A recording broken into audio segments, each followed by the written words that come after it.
প্রিয় দর্শক, আপনাদের স্বাগত ইস্পাহানি মির্জাপুর জিরো আওয়ারে। বৈশাখী টেলিভিশনের সমসাময়িক বিষয়ভিত্তিক আলোচনার নিয়মিত আয়োজন ইস্পাহানি মির্জাপুর জিরো আওয়ার। টেলিভিশনের পর্দার পাশাপাশি বৈশাখী টিভির ফেসবুক পেজ এবং ইউটিউবেও অনুষ্ঠানটি দেখবার আয়োজন রয়েছে। প্রতিদিনের মতো আজ একটি নির্ধারিত বিষয়ে কথা হবে। আজ আলোচনার বিষয় কোটা আন্দোলনে কটু কথা ও সহিংসতা। দুজন অতিথি আমাদের মাঝে উপস্থিত রয়েছেন এই বিষয়ে কথা বলবার জন্য। তাদের সঙ্গে পরিচয়ের পর্ব সেরে নিচ্ছি। আমার ডানে প্রথমেই আছেন ৭১ ঘাতক দল নির্বাহী কমিটির সভাপতি ও মুক্তিযুদ্ধ গবেষক শাহরিয়ার কবির। ধন্যবাদ। এরপরে রয়েছেন আমাদের আরেক অতিথি শহীদ বুদ্ধিজীবী জহির রায়হানের সন্তান অনল রায়হান। আপনাদের দুজনকে স্বাগত আজকের এই অনুষ্ঠানে। আমরা এই দুই অতিথির সঙ্গে কথা বলবো আজকের নির্ধারিত বিষয়। তবে তার আগে এক নজর দেখে নিচ্ছি বৈশাখী সংবাদের শিরোনাম। কোটা বিরোধী আন্দোলনের সহিংসতা রাজধানীর বাইরেও ছড়িয়েছে। ৩ জেলায় ৬ জন নিহত, সড়ক ও রেল অবরোধে চরম ভোগান্তি। ঢাকার বিভিন্ন এলাকায় কোটা বিরোধী আন্দোলনকারী ও ছাত্রলীগের সংঘর্ষ হয়। প্রেস ক্লাবের সামনে বাসে আগুন দেয়, দিনব্যাপী নাগরিক ভোগান্তি। সারা দেশে স্কুল, কলেজ ও পলিটেকনিক বিদ্যালয় অনির্দিষ্টকাল বন্ধ রাখার সিদ্ধান্ত নিয়েছে সরকার। বৃহস্পতিবারের এইচএসসি মানের পরীক্ষা স্থগিত। বীর মুক্তিযোদ্ধাদের সম্মান করতে বলেছেন প্রধানমন্ত্রী। জানিয়েছেন উপযুক্ত জনশক্তি তৈরি করতে শিক্ষা ও গবেষণায় জোর দিয়েছে তার সরকার। এবং জনদুর্ভোগ পড়লে ব্যবস্থা নেওয়ার হুঁশিয়ারি দিয়েছেন স্বরাষ্ট্রমন্ত্রী। নিজেদেরকে রাজাকার বলে শিক্ষার্থীদের স্লোগানকে রাষ্ট্র ও সংবিধান বিরোধী বলেছেন কয়েকজন মন্ত্রী।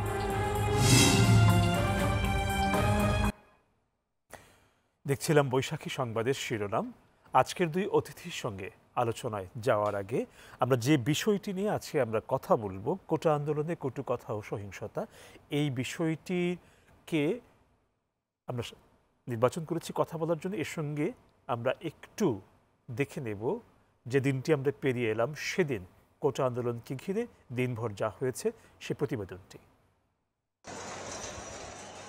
মঙ্গলবার রাজধানীসহ দেশের বিভিন্ন এলাকায় কোটা বিরোধী আন্দোলনকারীরা কোথাও সকালে, কোথাও দুপুর থেকে বিক্ষোভ মিছিল ও জমায়েত শুরু করে। কিছু এলাকায় মিছিল ও স্লোগানে সীমাবদ্ধ থাকে। তবে ঢাকা, চট্টগ্রাম, কক্সবাজার, রংপুর, রাজশাহী, বরিশাল, খুলনা, কিশোরগঞ্জ, ফরিদপুর, দিনাজপুর সহ কয়েক জায়গায় ছাত্রলীগের সাথে কোটা বিরোধীদের বড় সংঘর্ষ বাধে। সেসব সহিংসতায় চট্টগ্রামে ৩ জন, ঢাকায় 2 জন ও রংপুরে 1 জন নিহত হয়েছে। এখনও সবার পরিচয় মেলেনি। তবে রংপুর বিশ্ববিদ্যালয়ের শিক্ষার্থী নিহত হয়েছে। কর্তৃপক্ষ রাতে রংপুর বিশ্ববিদ্যালয় বন্ধ ঘোষণা করে বুধবার দুপুরের মধ্যে শিক্ষার্থীদের হল ছাড়তে বলেছে। দেশের বিভিন্ন জেলার সাথে ঢাকার বিচ্ছিন্ন যোগাযোগ এখন অনেকটাই স্বাভাবিক। আইনশৃঙ্খলা পরিস্থিতি নিয়ন্ত্রণে ঢাকা, চট্টগ্রাম, গাজীপুর, রংপুর, বগুড়া ও রাজশাহীতে বিজিবি মোতায়েন করা হয়েছে। ঢাকা বিশ্ববিদ্যালয় এলাকায় আজকেও সহিংসতা হয়। সেখানে 2 জনের মৃত্যুর খবর মিললেও বিস্তারিত ঘটনা এখনও অস্পষ্ট। অনেক সড়ক ও ভবনে ভাঙচুর ও অগ্নিকাণ্ডের ঘটনা ঘটে। রাজশাহী বিশ্ববিদ্যালয়ের একটি হলে আগুন দেয়া হয়। বগুড়ায় কোটা বিরোধীরা রাস্তায় রাখা 16টি মোটরসাইকেল এবং একটি পুলিশ বক্সে আগুন দেয়। জাহাঙ্গীরনগর বিশ্ববিদ্যালয়ে কোটা বিরোধীদের সাথে যোগ দেয় সাভারের বিভিন্ন শিক্ষা প্রতিষ্ঠানের শিক্ষার্থীরা। তারা মিছিল নিয়ে ঢাকা আরিচা মহাসড়ক অবরোধ করেছিল। কক্সবাজার শহরে আওয়ামী লীগ ও জাসদ কার্যালয়ে ভাঙচুর করেছে কোটা বিরোধীরা। আন্দোলনকারীরা কক্সবাজার ও চট্টগ্রাম মহাসড়কও অবরোধ করেছিল। কিছু সহিংসতায় অনেক সাংবাদিক আহত হয়। তাদেরকে সহ অন্যান্য আহতদের চিকিৎসার জন্য কাছের হাসপাতাল বা ক্লিনিকে পাঠানো হয়। আমরা দেখছিলাম মঙ্গলবার দিনভর কোটা আন্দোলনকে ঘিরে যা ঘটে গেল সেই চিত্রটি, সেই সংশ্লিষ্ট আমাদের কয়েকটি প্রতিবেদন ছিল, তার ভেতরে একটি আমরা দেখে নিলাম। আলোচনা শুরু করতে চাইছি শাহরিয়ার কবির, আপনার কাছ থেকে। কোটা বিরোধী আন্দোলনটি এমন একটি অবস্থায় কেন পৌঁছলে বলে আপনার মনে হচ্ছে?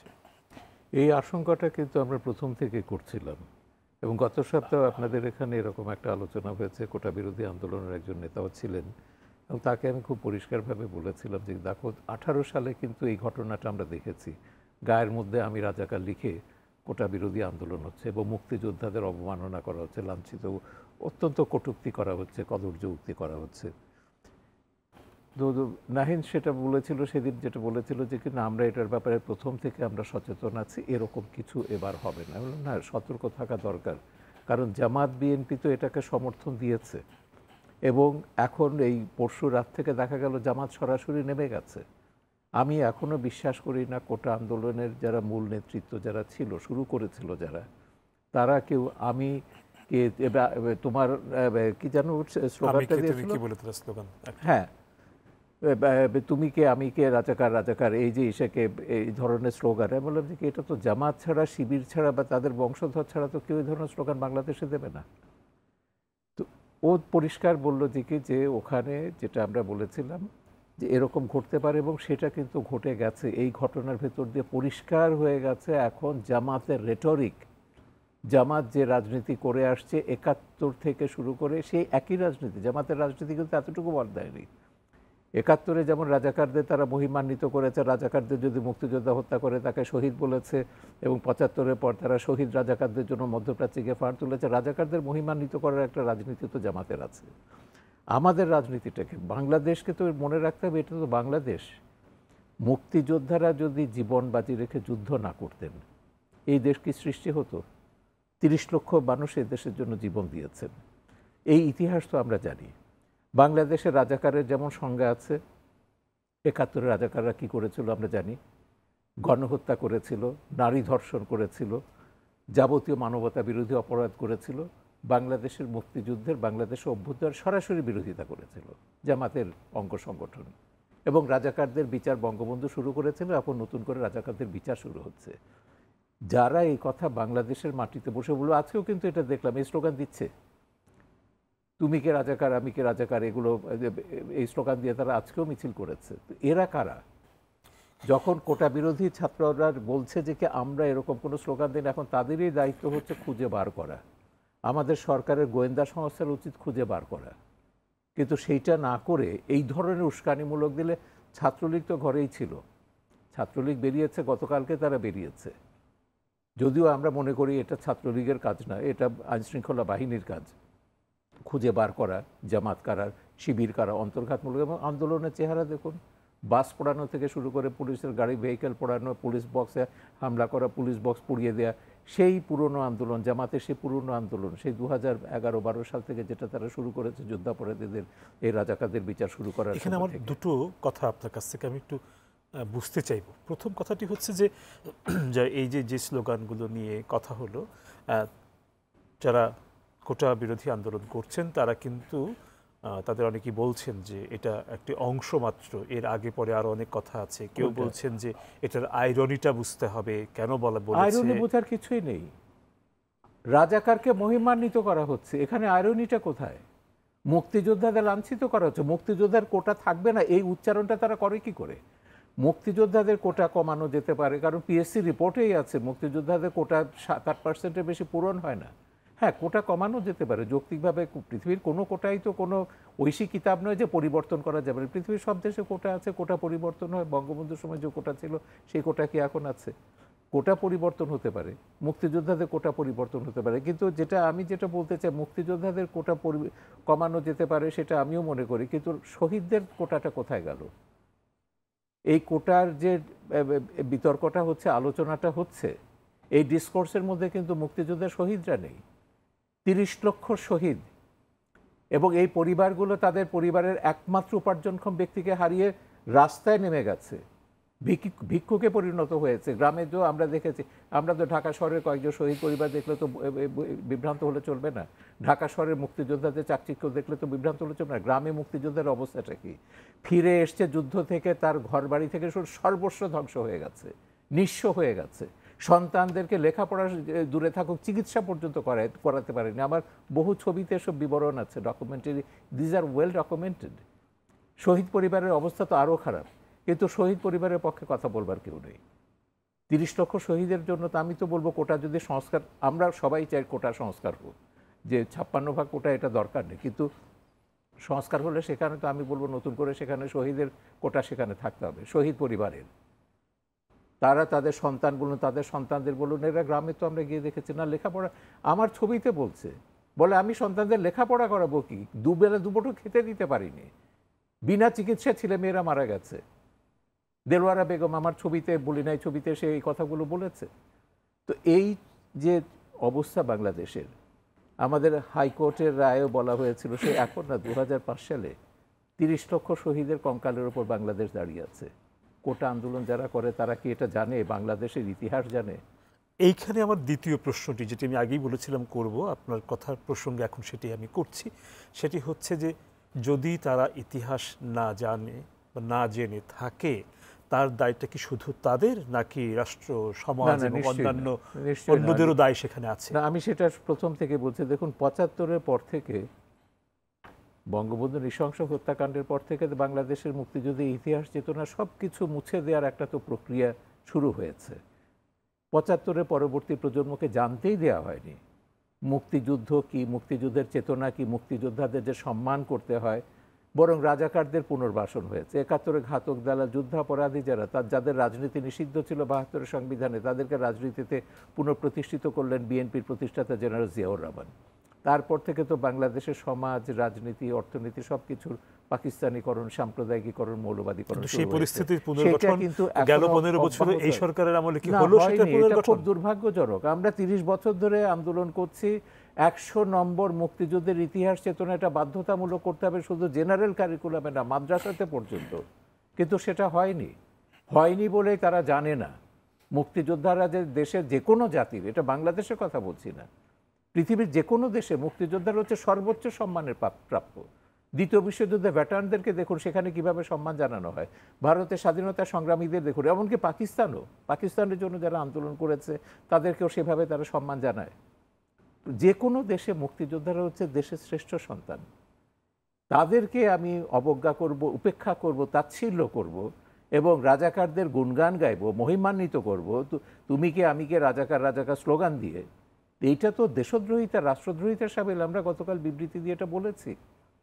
রাজাকারদের বিচার হচ্ছে ট্রাইব্যুনালে। আবারও আসবো আপনার কাছে, একটু যাচ্ছি অনল রায়হান। আমি একটু বলি যে শরিয়াচার্য যেটা বলল যে কোটা আন্দোলনের ভেতরে কিভাবে জামাত বিএনপি ঢুকেছে। দেখেন, প্রথম কথা, কোটা যারা আন্দোলন করছে ছাত্রদের প্রতি আমার শহীদ পরিবার একজন সদস্য বা সচেতন একজন বাঙালি জাতিসত্তা, মুক্তিযুদ্ধের চেতনায় আলোকিত একজন মানুষ হিসেবে আমার সম্পূর্ণ সমমর্মিতা আছে। ঢাকা বিশ্ববিদ্যালয়ে 52 সাল হয়েছে, 71 হয়েছে, 69 হয়েছে। এরশাদ বিরোধী আন্দোলনে আমি তরুণ ছিলাম, এই ঢাকা বিশ্ববিদ্যালয়ে তো সব হয়েছে। এখনকার ছাত্রছাত্রীরাও আন্দোলন করবে, সংস্কারের প্রতিবাদ করবে, যেমন গণজাগরণ মঞ্চ হয়েছিল। কিন্তু দেখেন, প্রধানমন্ত্রী বললেন যে কোটা কি মুক্তিযুদ্ধের নাতিপুতিরা পাবে না, তুই রাজাকারের নাতিপুতিরা পাবে। রাতারাতি এটাকে অনুদিত করলো। এই ছেলেমেয়েগুলো কি 16, 17, 18, 20 বছরের ছাত্রছাত্রী, তারা ম্যাচিউর, কিন্তু সবাই যথেষ্ট ম্যাচিউর না। তারা স্লোগানটা করলো কি, যেটা আপনি চাচাকে জিজ্ঞেস করছিলেন, আমরা দেখছি স্লোগানের এই অংশটা যে তুমি কে আমি কে, রাজাকার রাজাকার। তার পরেরটা ছিল বলছে কে স্বৈরাচার স্বৈরাচার। কোটা বিরোধী আন্দোলন একটা পলিসি মেকিং এর আন্দোলন, তো এটা সরাসরি তো আপনার রাজনৈতিক কোনো এজেন্ডা না। সেটাকে খুব নিখুঁতভাবে বলছে কে স্বৈরাচার স্বৈরাচার। অর্থাৎ যে পার্টিগুলো জামাতে ইসলামী, বিএনপি, যারা এই যেটা চাচা বললেন যে আগুন সন্ত্রাস থেকে নিয়ে এখন আমরা যা দেখছি গত এই যে 24 ঘন্টা ভেতরে, বাস পোড়ানো, আগুন পোড়ানো, ওইখানে পুলিশের বক্সে আগুন দেওয়া, পুরো ব্যাপারটা কিন্তু কোটার আন্দোলন যে ছাত্রছাত্রীরা করছে তাদের মনস্তত্ত্ব প্রকাশ করে না।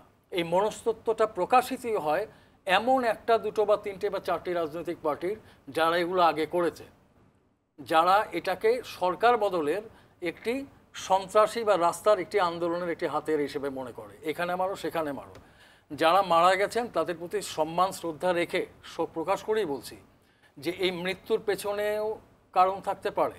এটা কি আসলে এই যারা এই সরকারকে বিব্রত করতে চাচ্ছে, মুক্তিযুদ্ধের সরকারকে, তাদের ভেতর থেকে কি হত্যাকাণ্ডগুলো ঘটানো হয়েছে? সেক্ষেত্রে একটি প্রশ্ন কিন্তু থেকেই যায় যে সরকার কিন্তু অনেকগুলো অর্গান নিয়ে অ্যাক্টিভ থাকে, তার পক্ষেও কি সম্ভব ছিল না এই পরিস্থিতিটাকে কোনোভাবে সামলে দেওয়া? এবং সেই জায়গাটা হচ্ছে ব্যক্তিগতভাবে আমার সবচাইতে বেশি আপনার আপত্তির জায়গা, যে যখন যেটা সারিয়া চাচা বললেন যে আন্দোলনটা শুরু হচ্ছে, ছেলেমেয়েরা রাস্তায় নামছে, তখন থেকেই তো এই সরকারের বোঝা ছিল, সংশ্লিষ্ট মন্ত্রণালয়, গোয়েন্দা সংস্থা প্রত্যেকের বোঝা উচিত ছিল 2018-র অভিজ্ঞতা থেকে নিয়ে যেটা একটা এই জায়গায় যেতে পারে। প্রত্যেকটা আন্দোলনের কিন্তু একটা ভাষা থাকে, নিজস্ব একটা ভাষা থাকে, এবং তার কিছু কনটেক্সটও খুব পরিষ্কার থাকে। সেই পাঠগুলো কি ঠিকঠাক মতো হয়েছে বলে মনে হয় আপনার এক্ষেত্রে? কাদের ক্ষেত্রে? এই আন্দোলনের ক্ষেত্রে আমরা যদি রাষ্ট্রকে একদিকে রাখি, যদি তারা কি ঠিকঠাক মতো এই পাঠটা করেছেন আপনার মনে হয়? আমি একদম মনে করি না।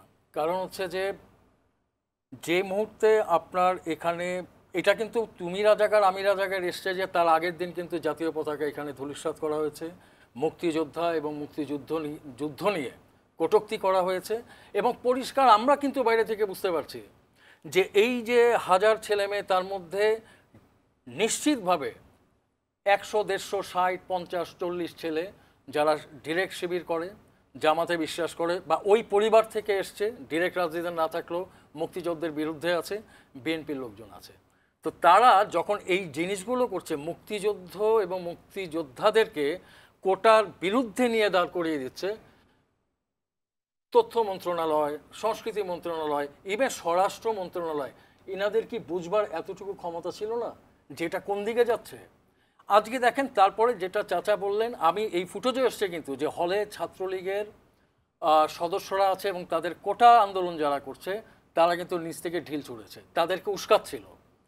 যেটা উনি বললেন শাহরিয়ার কবির, এটা সর্বক্ষেত্রে সত্য না হলেও বহু ক্ষেত্রে সত্য, যে ওখান থেকে শিবিরের ছেলেরা বা ওই মনস্ক ছেলেরা বেরিয়ে এসছে। আপনি এই ফুটেজও দেখেছেন ইউটিউবে, বোরখা পরা মেয়েরা কিন্তু হাতে লাঠি নিয়ে আপনার ওই হলের সামনে দিয়ে ঘোরাফেরা করছিল।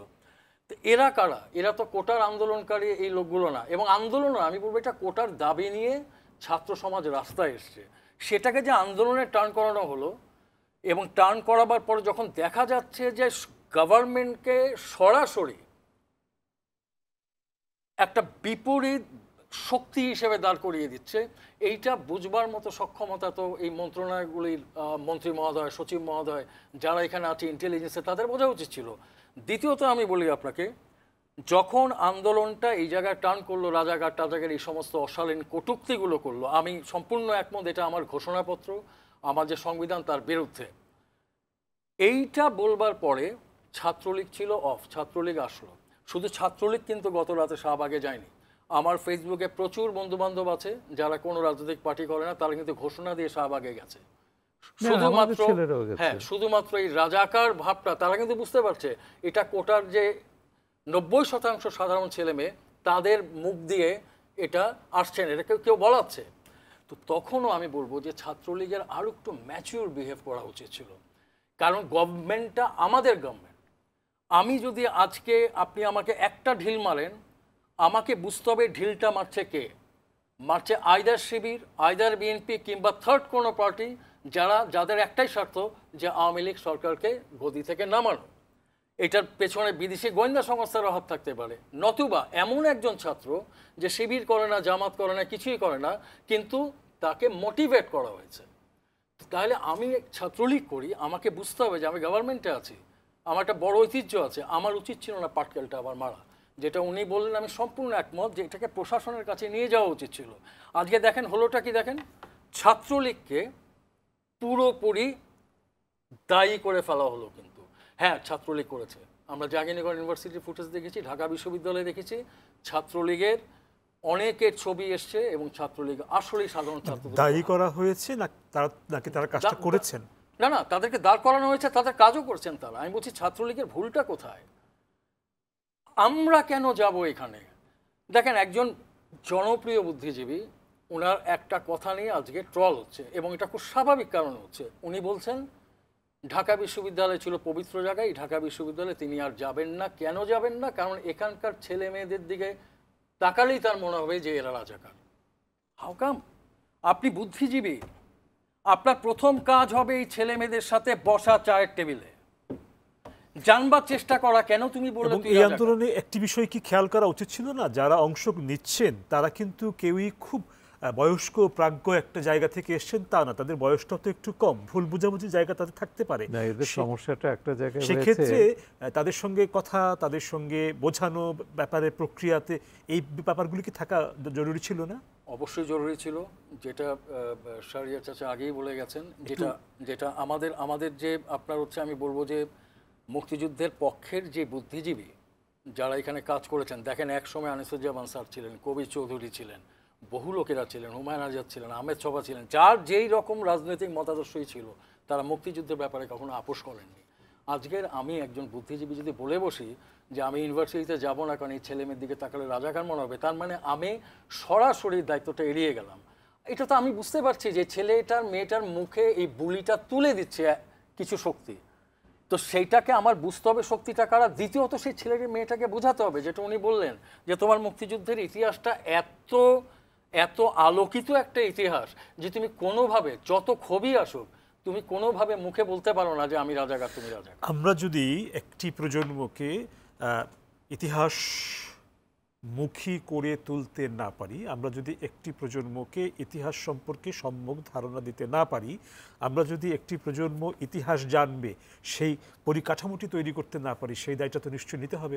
একদম। এবং আমি শহীদ সন্তান হিসেবে শাহরিয়ার চাচারা করেছেন, আমি এখনও বলি সে 80 দশকের শুরুতে 71-এর ঘাতক দালালের কে কোথায় পেপার ব্যাকের বই, ওটা যদি আমার হাতে না আসতো, আমি জহিরানের ছেলে, আমিও জানতাম না গোলাম আজম আব্বাস আলী খানরা কি ভয়ানক ক্রিমিনাল ছিলেন। হ্যাঁ, তারপরে জাহানার ইমামের নেতৃত্বে যে গণ আদালতের আন্দোলন হলো, সেখানেও তো পুরো প্রজন্মকে মানে জ্বালিয়ে দিয়ে আসলো যে এই দেখো মুক্তিযুদ্ধের ইতিহাস এই হচ্ছে।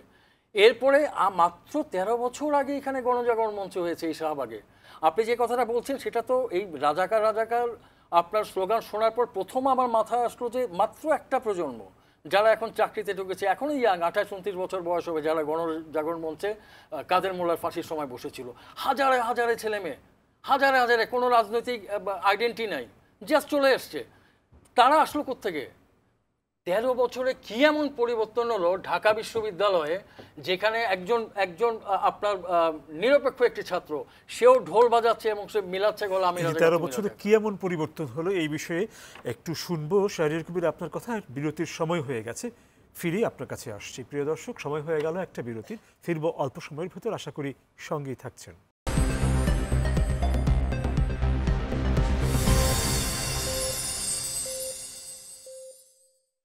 প্রিয় দর্শক, আপনাদের আবারও স্বাগত ইস্পাহানি মির্জাপুর 0 আওয়ারে। ধন্যবাদ বিরতির সময়টুকু আমাদের সঙ্গে থাকার জন্য। যাচ্ছি আলোচনায়। শাহরিয়ার কবির, ফিরছি আপনার কাছে। যে কথাটি বলছিলেন নওয়াল রায়হান বিরতির যাওয়ার ঠিক আগ মুহূর্তে, যে কী এমন হয়ে গেল যে গেল 11টি বছরে একই জায়গায়, রাজধানীর একই জায়গায় ভিন্ন চিত্র দেখতে হলো। তিনি শাহবাগকে উদ্দেশ্য করে কথাটি বলছিলেন। আপনার কি মনে হয়? না, দায় দুপক্ষেরই আছে। সরকারের কথা যদি বলি, আপনি ভাবুন সেই সময় যুদ্ধাপরাধীদের বিচারটা, এই 71-এর ঘাতক দালাল রাজাকার আলবদরদের বিচারটা যেভাবে যে গতিতে শুরু হয়েছিল, এখন কি সেই গতিটা আছে? দুটো ট্রাইব্যুনাল ছিল, ওই 16 সালে বিচারপতি সিনহা এসে একটা ট্রাইব্যুনাল বন্ধ করে দিলেন। এখন একটা ট্রাইব্যুনাল খুঁড়িয়ে খুঁড়িয়ে চলছে, না বিচারক আছে, না প্রসিকিউটর আছে, না যত লোকবল আছে, রসদ আছে। তো এটা তো যুদ্ধাপরাধীদের বিচারটা সরকারের এখন প্রায়োরিটি লিস্টে নেই। আমরা 32 বছর ধরে আন্দোলন করছি, 100 নম্বরের একটা পাঠ্যক্রম, প্রাথমিক স্তর থেকে শুরু করে স্নাতকোত্তর পর্যায় পর্যন্ত ইতিহাস, মুক্তিযুদ্ধের ইতিহাস এবং চেতনা, শুধু জেনারেল কারিকুলাম না, মাদ্রাসার বাচ্চাদেরও এটা শেখাতে হবে। মাদ্রাসার বাচ্চা যারা আমাদেরই তো সন্তানরা, আমাদের গরিব মানুষের সন্তানরা, তারা হয়তো স্কুলে পাঠাবার তাদের সামর্থ্য নিয়ে মাদ্রাসায় পাঠাচ্ছে, কিন্তু আমরা কিন্তু সেই প্রজন্মটা তৈরি করিনি। এইটাই হচ্ছে আমাদের সবচেয়ে বড় দুর্ভাগ্য। আমরা সরকারি অর্থে, জনগণের ট্যাক্সের অর্থে আমরা বিপুল ব্যয় করে সেই কী করছি, মডেল মসজিদ বানাচ্ছি, মডেল ইসলামিক কমপ্লেক্স বানাচ্ছি। কাকে তুষ্ট করবার জন্য? যাদেরকে তুষ্ট করবার জন্য এটা করছি, 2020 সালে তারাই তো বলেছিল বঙ্গবন্ধুর ভাস্কর্য ভেঙে বুড়িগঙ্গায় ফেলে দেবে। কোনো ব্যবস্থা নিয়েছি তার বিরুদ্ধে? জামাত সাহসগুলো এভাবেই পেয়েছে। বঙ্গবন্ধু এদের রাজনীতি নিষিদ্ধ করে দিয়েছিলেন। আমরা যখন আন্দোলন শুরু করেছিলাম এরা গর্তে ঢুকে গেছিল। এমনকি 2010 সালে যখন গণহত্যাকারীদের বিচার শুরু হলো, 71-এর যুদ্ধাপরাধীদের বিচার শুরু হলো, জামাতের কথা অস্তিত্ব ছিল? কিছু অনুপ্রবেশ করেছে বিভিন্ন প্রশাসনের, সরকারের মধ্যে, দলের মধ্যে, কিছু দেশের বাইরে গেছে, পালিয়ে গিয়েছিল। গণজাগরণ তো সেই পটভূমিতেই হলো। তারপর থেকে আমরা দেখলাম হেফাজতের সঙ্গে সমঝোতা হচ্ছে, নানা ধরনের ইসে। কিন্তু আমরা বারবার বলছি, কেউটে সাপের বাচ্চা কেউটেই হয়, ঢোড়া হয় না। এই হেফাজতের নেতারা কিন্তু 71-এ ওই ছিলেন, নিজামী ইসলাম করেছেন, রাজাকারিত্ব করেছেন, এবং জামাত ইসলামী তো সরাসরি তো সেখানে ছিল। তো আমরা জামাত ইসলামীকে নিষিদ্ধ করবার কথা বলবো, সরকার বলবেন এটা আদালত দেখাবেন আমাদেরকে। তো ট্রাইব্যুনালে তো এখনও এত বছর হয়ে গেল, ট্রাইব্যুনালে তো সে 2010 সালে শুরু করেছে, 14 বছর হয়ে গেল। কেন জামাতকে যুদ্ধাপরাধী দল হিসেবে, গণহত্যাকারীদের দল হিসেবে বিচার করা হবে না? এটা যে একটা ঘৃণ্য শব্দ। আমরা যখন আন্দোলনটা শুরু করি, হুমায়ুন আহমেদের মনে আছে একটা নাটকের একটা সংলাপ ছিল, তুই রাজাকার। রাজাকার একটা গালি বাংলাদেশে, সবচেয়ে জঘন্য একটা গালি। গণহত্যাকারী, রাজাকার মানে তুই গণহত্যাকারী, তুই মানবতার বিরুদ্ধে অপরাধী, তুই যুদ্ধাপরাধী, তুই নারী ধর্ষণকারী। এইরকম একটা ঘৃণ্য শব্দ জামাতে ইসলামী সেই 71 সাল থেকে সেটাকে মহিমান্বিত করছে। এই ছেলেরা জানে না। আমি বারবার বলছি, এটার জন্য কিন্তু কোটা সংস্কার আন্দোলনের ছাত্রীদেরকে দায়ী করলে চলবে না, খুঁজে বার করতে হবে সে অনুপ্রবেশকারীরও। এবং এই দায়টা কিন্তু দুই পক্ষেরই। কোটা আন্দোলনে যারা নেতৃত্ব দিচ্ছে তাদের যেমন দায় আছে, একইভাবে দায় রয়েছে আমাদের আইনশৃঙ্খলা বাহিনীর, গোয়েন্দা বিভাগের। জামাত তো এভাবে তো ঢুকে গেছে, তো প্রশাসনের রন্ধ্রে রন্ধ্রে তারা ঢুকে গেছে। এই যে দুর্নীতির কথা যদি বলি, দুর্নীতি করছে, লোপাট করছে, বেরিয়ে যাচ্ছে, খুঁজে বার করুন কারা বেরিয়ে যেতে সহায়তা করছে, এদের ব্যাকগ্রাউন্ডগুলো দেখুন। দেশের প্রতি ভালোবাসা থাকলে, মুক্তিযুদ্ধের প্রতি দায়বদ্ধতা থাকলে, মুক্তিযুদ্ধের চেতনার প্রতি দায়বদ্ধতা থাকলে কেউ এ ধরনের দুর্নীতি করতে পারে না। যে দুর্নীতির যে খতিয়ানগুলো আমরা দেখতে পাচ্ছি, কেউ তাদেরকে সহযোগিতা করতে পারে না। মাননীয় প্রধানমন্ত্রী বারবার বলছেন দুর্নীতির বিরুদ্ধে তার 0 টলারেন্স, জঙ্গি মৌলবাদের বিরুদ্ধে তাদের 0 টলারেন্স। হ্যাঁ, জঙ্গিবাদের মৌলবাদের বিরুদ্ধে 0 টলারেন্স আন্তর্জাতিকভাবে প্রশংসিত হয়েছে। তো মাঠ পর্যায়ের খুচরো কতগুলো জঙ্গিকে ধরেছেন? গডফাদাররা কোথায়? জঙ্গিদের গডফাদার হচ্ছে জামাত, বিএনপি। তারা তো বহাল তবিয়তে রাজনীতি করছে। হ্যাঁ, সরকারের সেটা অসুবিধা আছে। এখন জামাতের বিরুদ্ধে ব্যবস্থা নিতে গেলে আমেরিকা মনক্ষুণ্ণ হবে, ক্ষুব্ধ হবে। আমেরিকার যে স্টেট ডিপার্টমেন্ট মনে করে জামাত একটা মডারেট ইসলামিক পার্টি, জামাতের বুদ্ধিজীবীরা মনে করেন, তাপত বুদ্ধিজীবীরা এগুলো তো মনে করেন যে জামাতকে রাজনীতি করতে দেওয়া হচ্ছে না, সরকার প্রতিহিংসা করে যুদ্ধাপরাধীদের জামাতের বিচার করতে চাইছে। এগুলো মোকাবেলা করেই তো বাংলাদেশ আমরা স্বাধীন করেছি। 71-এ কি বাংলাদেশে আমাদের আমেরিকা আমার পক্ষে ছিল? পশ্চিম ইউরোপ আমার পক্ষে ছিল? যাবতীয় প্রতিবন্ধকতা, এগুলো আন্তর্জাতিক যেগুলো ষড়যন্ত্র, চক্রান্ত, বাধা, এগুলো মোকাবেলা করে আমরা কি মুক্তিযুদ্ধ করে দেশ স্বাধীন করিনি? প্রধানমন্ত্রী শেখ হাসিনা যখন যুদ্ধাপরাধীদের বিচার শুরু করলেন, আমেরিকা বাধা দিয়েছে, পাকিস্তানের পার্লামেন্টে প্রস্তাব নেওয়া হচ্ছে, তুরস্ক এবং সবাই বিভিন্ন জায়গা থেকে বাধা এসছে। জামাত, বিএনপি লবি তো কাজ করেছে সারা পৃথিবীতে। সেগুলোকে মোকাবেলা করে তিনি কি যুদ্ধাপরাধীদের বিচারটা করেনি? তো জামাত নিষিদ্ধ করতে বাধা কোথায়? আমাদের যে কথা হচ্ছে সেইখানে। জামাত যে একটা ঘৃণ্য শব্দ, রাজাকার একটা ঘৃণ্য শব্দ, এই তরুণ প্রজন্মের, এই সন্তানদের, আমাদের নতুন প্রজন্মের মাথায় এটা নেই। এখানে আরেকটি প্রশ্ন একদম প্রাসঙ্গিকভাবে এসে যে প্রসঙ্গের কিছু কথা আপনার এখানেও ছিল, যে দুর্নীতি বা এই জাতীয় ব্যাপারগুলো আসলে অনল রেহান, আপনাকে যে প্রশ্নটা আমি করতে চাইছি সেটি হচ্ছে যে দুর্নীতি বা এমন কিছু ব্যাপার থাকে যেগুলো আসলে নৈতিক জায়গাটাকে দুর্বল করে দেয়, এবং সেই ফাঁকফোকর গোলে কিন্তু অনেক কিছুই ঘটে যেতে পারে। আপনি সেটি মনে করেন কিনা? এই জায়গাগুলোকে আসলে অ্যাড্রেস না করে গোটা বিষয়টাকে বুঝতে পারা যাবে কিনা? মানে আপনি দেখেন, আপনি যদি একটা স্ক্যান্ডিনেভিয়ান কান্ট্রিতে যান, আপনি যদি ফিনল্যান্ডে যান, আপনি যদি নরওয়েতে যান, দেখবেন যে এখানকার মানুষের মধ্যে ধর্ম নিয়ে কোনো চিন্তা নাই, রং নিয়ে কোনো চিন্তা নাই, কত টাকা উপার্জন করে ব্যাংকে ঢুকাচ্ছে সেটা দিয়ে আবার 3টা চিন্তা নাই। খুব চমৎকার একটা মানবিক জীবনযাপন করছে। তো সেটার জন্য তার একটা লম্বা সময় সে পেয়েছে, ওই পুরো বেল্টটা ইউরোপের। বাংলাদেশে সেটাই, সেদিকেই আসলে কিন্তু আমরা এগোচ্ছিলাম। যতই বলা হোক যে শেখ মুজিবুর রহমানের সময় 74-এ দুর্ভিক্ষ হয়েছে, ইত্যাদি ইত্যাদি হয়েছে, তো আমার দেশে ছিলটা কি? যখন 72-এ দেশটা শুরু হলো, কিছুই তো ছিল না।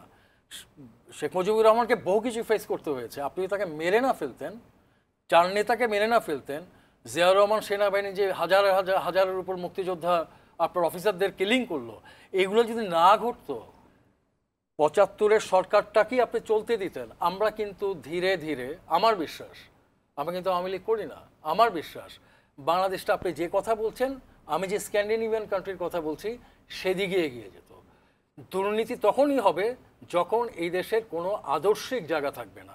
আমার আদর্শিক জায়গাটা হচ্ছে 55 বছর আগে এখানে ঘটে যাওয়া একটা জনযুদ্ধ, কিন্তু সেটার তো চর্চা হয়নি, সেটার ইতিহাস রক্ষা হয়নি, এবং যারা সেই যুদ্ধের বিরুদ্ধে ছিল, যেটা উনি বললেন, তারাই দেশের রাষ্ট্র ক্ষমতার লম্বা সময় ছিল। ইন আ ওয়ে এখনও আছে। তো ফলে দুর্নীতি হবে। এখন দুর্নীতিটাকে আপনি যদি ৭১-এর মুক্তিযুদ্ধে এবং তার পরের পট পরিবর্তন এটার সঙ্গে মিলিয়ে না দেখেন, সুশীল সমাজ আমাদের দেশে তৈরি হয়েছে যারা খুব বড় করে বলবেন যে এই সরকার একটা ফ্যাসিস্ট রেজিম, এই সরকার দুর্নীতি করে, ইত্যাদি ইত্যাদি অনেক কথা বলবেন। এরা কিন্তু এই আগের ইতিহাসটাকে বিচ্ছিন্ন করে দিয়ে এই জিনিসটা দেখেন। আপনি আমাকে বলেন যে প্রশাসনে যারা ঢুকেছে ৮০ দশকে ৯০ দশকে, শেখ হাসিনার পক্ষে সম্ভব ছিল ২০০৮-এ এসে এই প্রশাসনের এই আমলা, এই সচিব যারা দুর্নীতিবাজ আছেন তাদেরকে একবারে ঝেঁটিয়ে দেয় ইভেন ডিফেন্স থেকে? সম্ভব? এটা এই দেশে সম্ভব? সম্ভব না।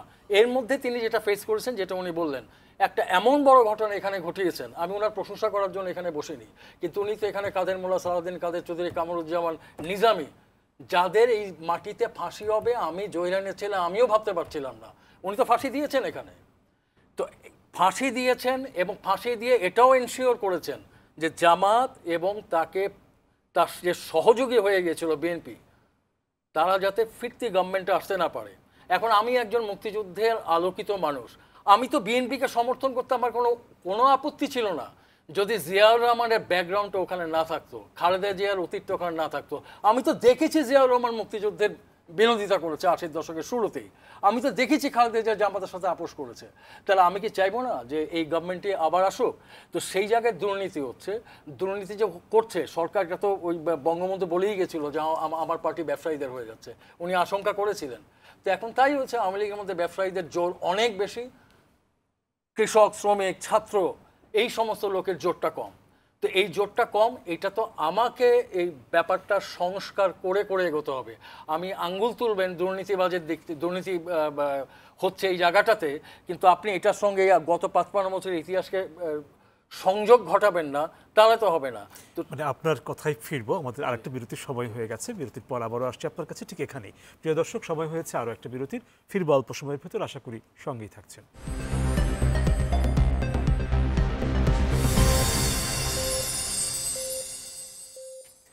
প্রিয় দর্শক, আপনাদের আবারও স্বাগত ইস্পাহানি মির্জাপুর 0 আওয়ারে।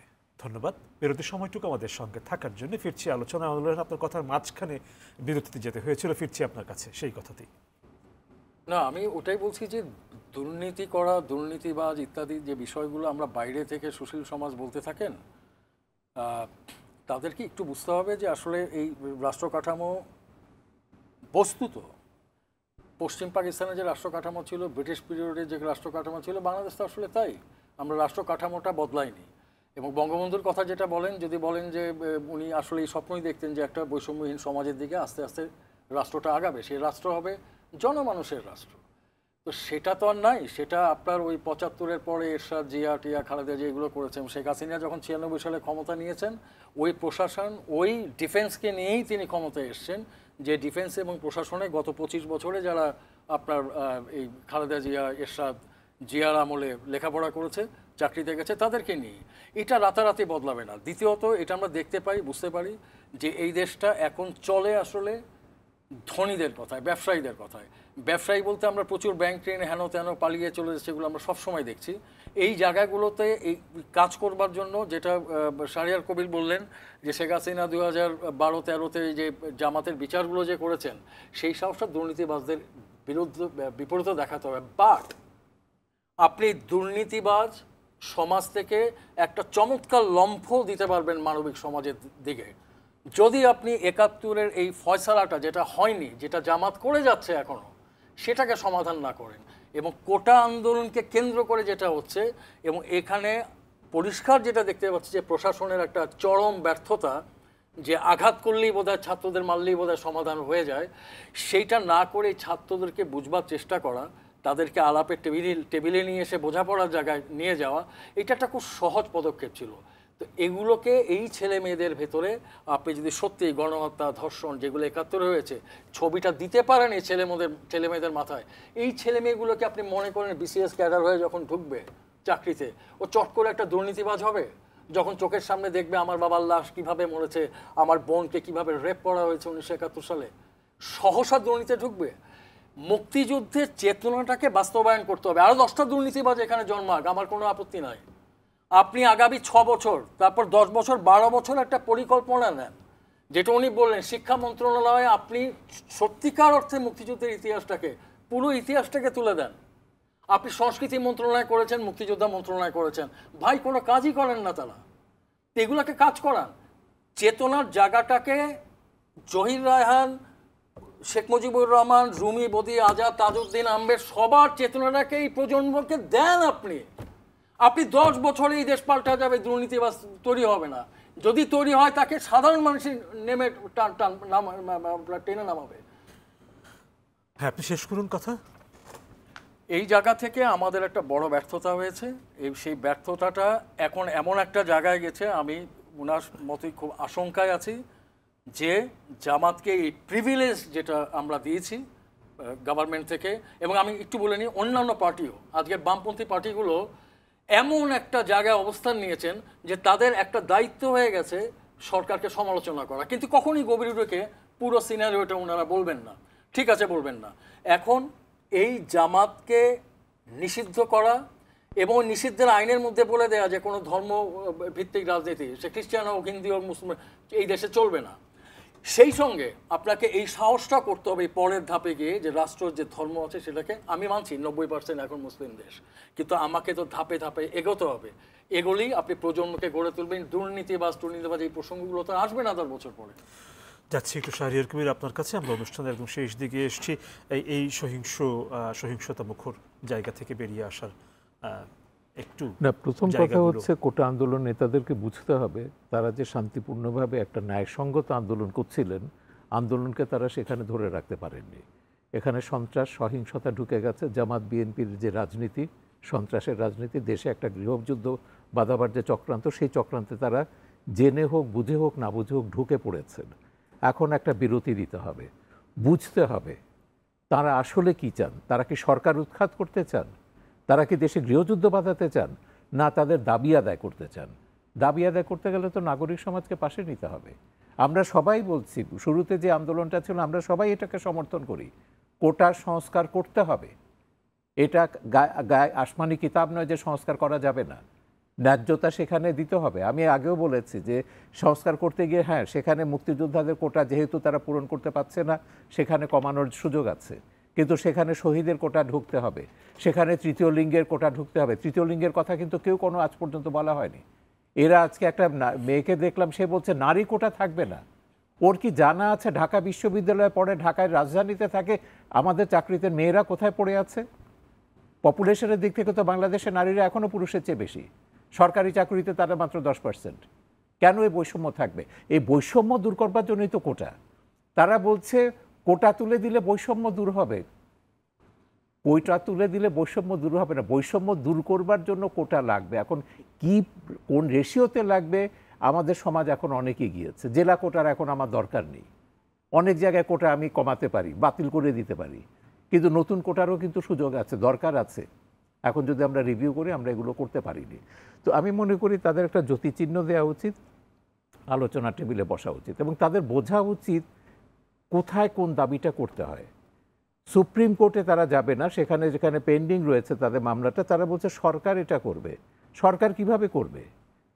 সরকারকে আদালত অবমাননার দায়ে অভিযুক্ত করা হবে না সরকার যদি সুপ্রিম কোর্টের রায় ঘোষণার আগে যদি এমন কোনো পদক্ষেপ নেয়? তারা বলছে পার্লামেন্ট ডাকতে হবে। পার্লামেন্ট কিভাবে ডাকতে হবে? সংবিধান তো বলে দিয়েছে। দেশে কি যুদ্ধ বেঁধেছে? পার্লামেন্ট ডাকতে হবে অসময় ও ইমার্জেন্সি। আর পার্লামেন্ট যদি ডাকাই হলো, তো সেখানে তাদের পক্ষে কথা বলবে কি? তাদের কোনো প্রতিনিধি আছে সেখানে? জামাত তো পার্লামেন্টে নেই, তারা নেই। তো সেখানে কথা হচ্ছে আমাদের উচ্চতর আদালত, সুপ্রিম কোর্ট, সর্বোচ্চ আদালত, মাননীয় প্রধান বিচারপতি এবং পুরো আদালত যে সংবেদনশীলতা দেখিয়েছে, হচ্ছে দরজা খোলা আছে, আপনারা আসুন। এবং আমরা মনে করি যে এটার অন্যান্য দেশে যেভাবে সংস্কার হয়েছে, এখানে মন্ডল কমিশনের মতন সুপ্রিম কোর্টের একজন সিনিয়র বিচারপতিকে দিয়ে একটা কমিশন গঠন করে পুরোটা রিভিউ করা হোক, ছাত্রদের কথা শোনা হোক, স্টেক হোল্ডার যারা আছে নারী সমাজের কথা শোনা হোক, প্রান্তিক জনগোষ্ঠীর কথা শোনা হোক, মুক্তিযোদ্ধাদের কথা শোনা হোক, শহীদ পরিবারের কথা শোনা হোক, তারপর কি পরিমাণে কোটা আসবে সেটা। কারণ কোটাটা হচ্ছে কমাতে হবে এবং বাংলাদেশে কমানোর সুযোগ আছে। আমি সেটা বলছি, দেশ যত এগুবে তত বেশি সমতা সৃষ্টি হবে। সমতা সৃষ্টির জন্যই তো কোটাটা দরকার, আর কোটা তুলে নেওয়া দরকার, ধীরে ধীরে ধাপে ধাপে তুলে নেবে। তারা বলছে সমতা সৃষ্টি করতে হলে কোটা থাকতে পারবে না। আরে কোটা তো করেছি ওদেরকে এখানে তুলে আনার জন্য, সে প্রান্তিক জনগোষ্ঠী। আর মুক্তিযোদ্ধাদের এটা মর্যাদার ব্যাপার। মুক্তিযোদ্ধার কোটা হয়তো আমি কমাতে পারবো, কিন্তু কথা হচ্ছে তাকে অসম্মান করা, যেটা করা হচ্ছে কোটার বাতিলের নামে। কিন্তু এই জায়গা থেকে আন্দোলনকারীদের সরে আসতে হবে, কোনোভাবে এই স্লোগান দেয়া যাবে না। এটা আমরা বাংলাদেশে শুনতে চাই না। যে বাংলাদেশ এখনো মোল্লা ওমরের আফগানিস্তান হয়নি, এটা পাকিস্তান হয়ে যায়নি। যারা মনে করে রাজাকারদের মাহাত্ম্য প্রকাশ করতে চায় তারা পাকিস্তানে চলে যাক, পাকিস্তানে তো সেখানে গিয়ে আন্দোলন করুক। 92% উপরে সেখানে কোটা, সরকারি কোটা। তো সেটাই বুঝতে হবে যে বাংলাদেশ যেভাবে এগুচ্ছে, আমার গোটা অগ্রযাত্রাকে এখন বিএনপি জামাত যেটা চাইছে পুরোটাকে ধ্বংস করে দিতে সময় শেষ চাইছে। হয়ে এসছে। আজকের মতন আপনাদের কাছ থেকে বিদায় নিচ্ছি। প্রিয় দর্শক, বিদায় নিচ্ছি আপনাদের কাছ থেকেও। কাল আবারও দেখা হবে ইস্পাহানি মির্জাপুর 0 আওয়ারে। কথা হবে অন্য কোনো প্রসঙ্গে। সে পর্যন্ত সবাই ভালো থাকুন, সুস্থ থাকুন। শুভরাত্রি।